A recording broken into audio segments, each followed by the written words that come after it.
The world's largest cathedral is a New York City landmark called St. John the Divine. It was built with funding from the Grand Master of the Masons of the State of New York. Using the art style of the grotesque, this sculpture next to the cathedral features sun worship, bizarre mythical creatures, and the upside-down head of Satan. There is a John Lennon quote that says, "One day the world will live as one." On the western facade of the cathedral, stonemasons have sculpted a chilling depiction of the collapse of the Twin Towers and the destruction of New York City and its landmarks. This scene was created in 1997, 4 years before the destruction of the Twin Towers on 9/11. Other recognizable skyscrapers are the Chrysler Building and the Citigroup Center. The cathedral's pillar on the left shows the Brooklyn Bridge crumbling, cars and buses falling into the churning waters, and the Statue of Liberty sinking. Beneath this horrifying prophecy is the New York Stock Exchange, with street people selling all around it. The pillar on the right depicts the 4 horsemen of the apocalypse, riding white, red, black, and pale horses that symbolize conquest, war, famine, and death. Another pillar depicts the birth of the Antichrist, who is surrounded by mummies. Below the birth is a lamb with its legs tied. The book of Revelation refers to the Antichrist as the beast, coming up out of the earth and having 2 horns like a lamb. Right below the tied lamb is a spiral vortex, symbolizing a change of consciousness.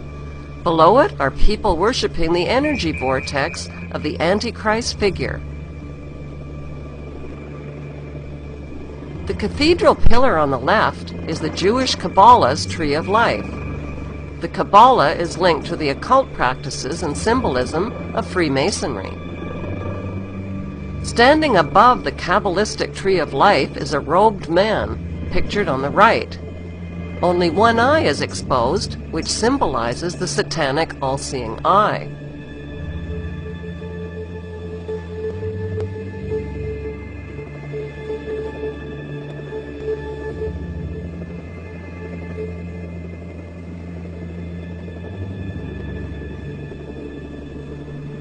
Our second stop in New York City is the United Nations headquarters, which was built in 1945 and financed largely by John D. Rockefeller.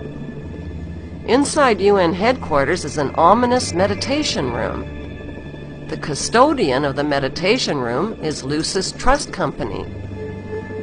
At one time, the Lucis Trust was located at 666 United Nations Plaza and was formerly named Lucifer Publishing Company.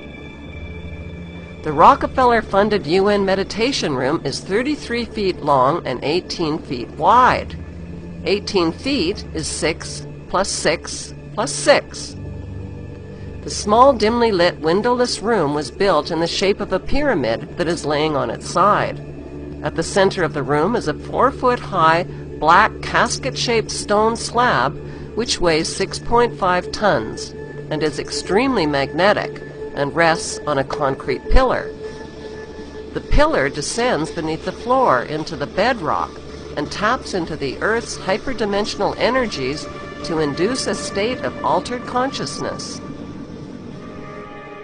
Not far from the meditation room is the United Nations Security Council chamber.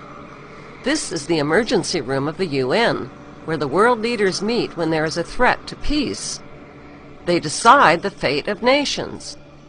Even though Israel has over 200 uninspected nuclear weapons and has violated dozens of resolutions, no sanctions are ever imposed because of the United States' veto powers. Notice the giant mural that towers over the Security Council room.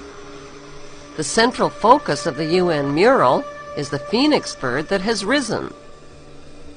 The phoenix bird is a symbol of Lucifer. Egyptians believed that the phoenix symbolized a god who rose to heaven in the form of a morning star like Lucifer after his fire immolation of death and rebirth. Notice that the phoenix bird is not standing above his own ashes. He is standing above his old skin. Like a snake, he has shed his old skin and is revealing himself as God at the center of the mural. At the top left, there is a church steeple without a cross. The missing cross symbolizes the death of Christianity. Below, a woman receives the rays of the sun god, while the man in front of her plays Pan's flute. To their right are two pyramid symbols and people joined together by a long blue serpent-like claw. Below the risen phoenix, a sword is driven through a dragon beast. This represents the killing of old beliefs and religions that depicted Lucifer as a beast. The New World religion worships him as beautiful. Behind the phoenix, the ghostly figures of the walking dead are stepping into a void. They symbolize depopulation.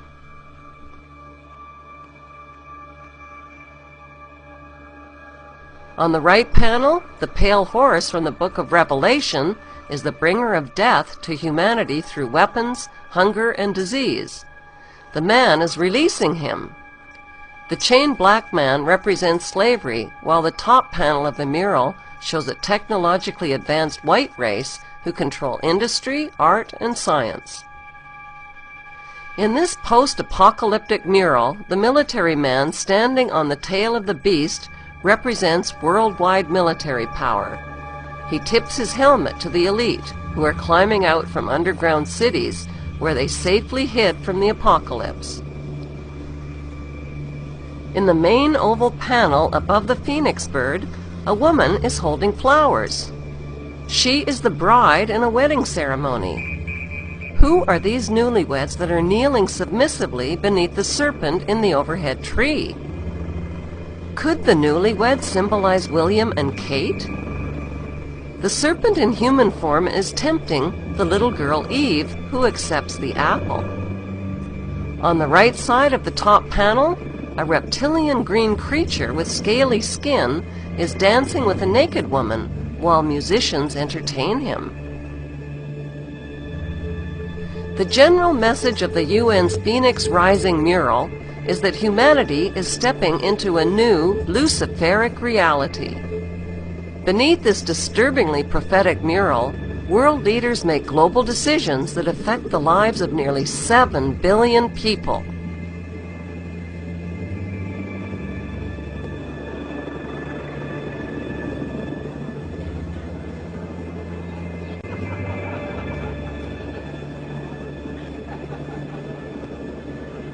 What's hard for most people to grasp is that our elected government leaders are involved in an apocalyptic scheme to enslave the masses under a world government dictatorship. How do these leaders sleep at night? How do they live with themselves?